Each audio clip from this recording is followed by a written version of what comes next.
धर्मस चाहे भोजपुरी में कि सपना में देखले बानी अरे चढ़ल में जवानी का देखले बानी हम ये गोलई से अरे प्रेम पइले बानी तनी मनी छुअले बा तनी मनी छुअले बा बाकी लइका को कहता कि सुनो आज हम तो पागल करीब 60 वर्ष से भइल बनी तहरा 60 वर्ष से भइल बनी आज ई आनंदपुर बांध वाले सब हमर भाई गाजियो नो कहरा प्रतिवांगा बड़े आ तू ताको करू तब मुआवे में भइल बड़ू ऐसे तारे से गो विनती भाई रूपा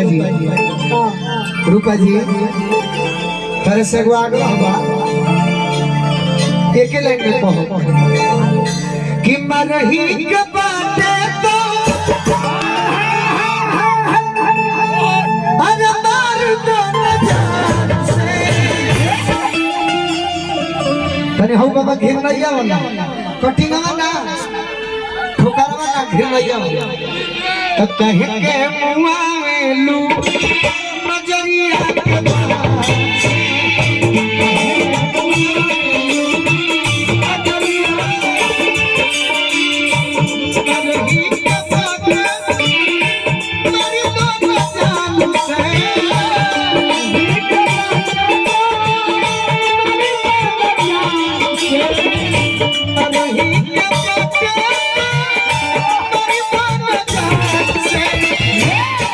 जब मुआवे के बता जान से मारो ए तोरी ताकत तारू काहे खाती अरे काहे के मुआवेलू नजरिया के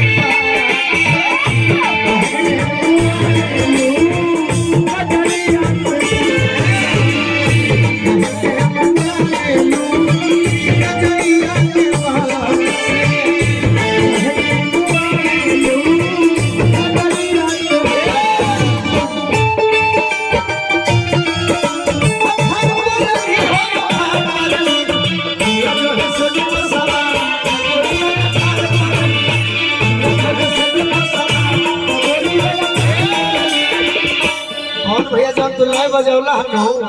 कि पुरान हम गाई के तवार भूखेला होए तवार भूखेला जब उठे ले जवानी में जुआ तो पिए तवार भूखेला एक नया लिखाई बा अथान परली होय अथान परली माने अथान माने रुसल बड़ी गुस्सा बड़ी अथान परली हो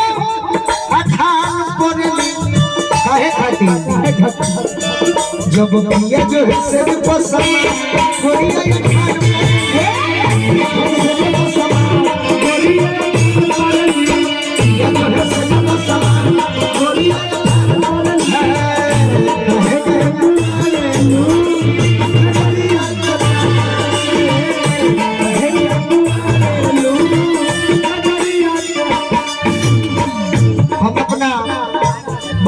आज के विपक्षी कलाकार चंदन यादव जी से आग्रह करो कि मंच पर सभे आई बा बाकी जे मुख अतिथि होला एक जगह खाती ना होके सबका जगह खाती होला तो कुछ प्रतिनिधि लोग आई बनी जेकरा जाए के बाद अपना चंदन से आग्रह करो बड़ भाई से कि आओ एकरा बात तोहरे गीत होई बाकी लइका को हता आजा भाई बंदी तनी मुर्गी मार दो जा घर से निकले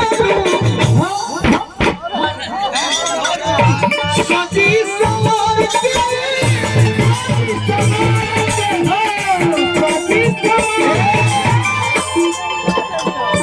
राम जी बनवले लागस पूरा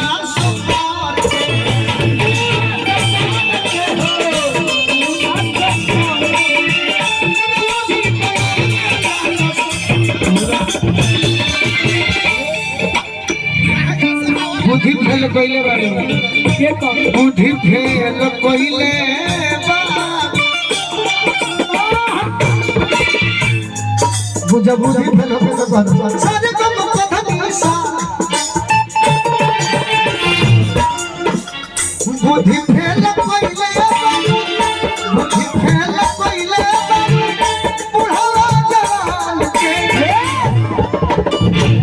तब एगो गीत क्या देश की मारो के पास धोके अरे रोए ले यार बहुत जोर से हसे नूर जन डाली हा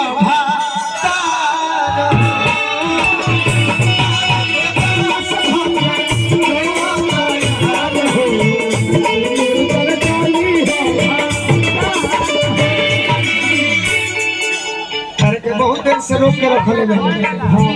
काहे होने खाड़ बारू चौका को चलो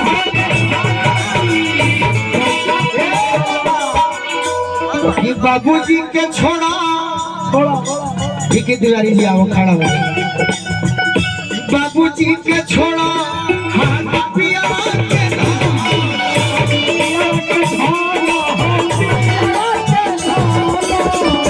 हो अरे करवा इंतजार हो तुम्हारो के